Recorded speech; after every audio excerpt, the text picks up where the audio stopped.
1995年6月29日，南韩首都汉城市中心地标之一的三丰百货发生大规模倒塌，是除了战争以外，韩国史上最严重的灾难事故。倒塌过程只经过20秒的时间，5层楼的百货，所有瓦砾都陷进了地下4层之内，共造成502人死亡，937人受伤，损失高达2亿美元。这起事件是全球死伤第2严重的建筑物倒塌事故。是什么原因让这栋向指南韩经济繁荣的百货应声倒下呢？钟兰教授是韩国的结构工程学权威人物，负责此次灾难的调查。起初怀疑是瓦斯爆炸，但在现场的火苗是来自地下室汽车中的汽油被引燃导致的。那会不会是北韩的恐怖炸弹攻击呢？根据一些国外的恐怖攻击案件资料显示，炸弹爆炸引起的大楼倒塌，通常在周围会有飞溅的玻璃及水泥碎块，但现场并无此迹象，更像是大楼本身往下塌陷。于是调查的方向转往建材及设计图，建材上也没有问题，但在设计图上却有惊人发现。大楼最初的设计是一栋4层楼高的办公大楼，但是三丰集团会长李尊却在建造地基时更改了蓝图，将用途变为百货公司。为了要腾出空间安装电动手扶梯，很多承重柱都被削减，直径从应有的80公分缩小为60公分，钢筋也从16条变为8条，承受能力几乎只剩下50%。且在施工到一半时，管理层还要求增建到5层楼。原先的建商表示承重结构无法承受多盖1层楼，以安全为理由拒绝继续施工。李尊因此与这家建商解约，并改为自己旗下的建筑公司继续承包工程。三丰百货最终于1989年下半年完工。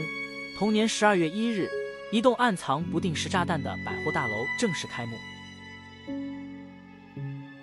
承重柱的施工瑕疵都还不足以让大楼发生如此严重的坍塌，那肯定是在完工后发生了其他的状况。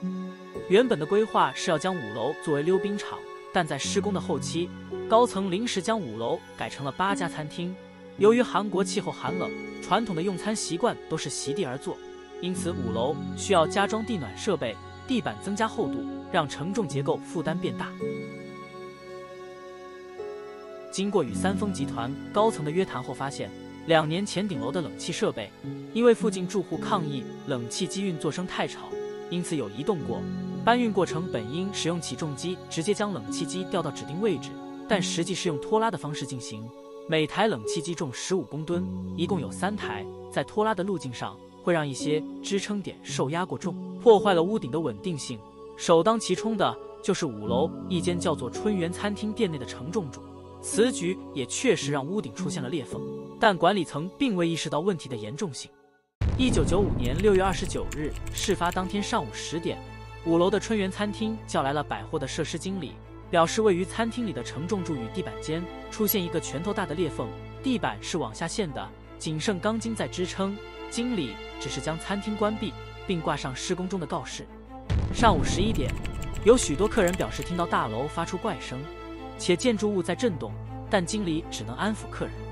下午12点30分，经理谨慎起见，关闭冷气，并宣称冷气在进行维修。下午4点，经过结构工程师检查后，向管理层说明大楼有倒塌危险，建议疏散人群并关闭百货，但遭到管理层拒绝，因为这样做会损失庞大的营业额。下午5点40分，管理层结束会议离开大楼，接着在5点52分，5楼的天花板终于承受不了重量，从春园餐厅的裂缝处开始崩塌，一层又一层地将所有的血肉之躯与瓦砾带往地下4层楼。仅20秒时间，整个三丰百货夷为平地，仅剩2侧的断垣残壁摇摇欲坠。搜救队陆续救出伤患，也陆续搬出遗体。正常人3天没吃没喝，加上6月份气候的高温，已经是生命极限。但当时还是发生了几个奇迹。事发9天后，时年21岁的大学生崔明熙靠喝从瓦砾缝隙中滴落下来的水，吃身边的硬纸板，坚强度过并获救了。12天后，搜救队从残骸中救出另一名幸存者柳志元，是三丰百货的职员。第17天，一名操作铲车的工人正清理废墟，忽然在瓦砾堆发现了一个空洞，在洞中救出了该事件的最后一名幸存者，童装布售货员朴胜贤。他的伤势轻微，被困期间没有吃过东西，恍恍惚惚以为只过了几天时间，殊不知已经受困377小时。调查结果揭示了汉城的地区官员在三丰改动建筑的过程中收受贿赂，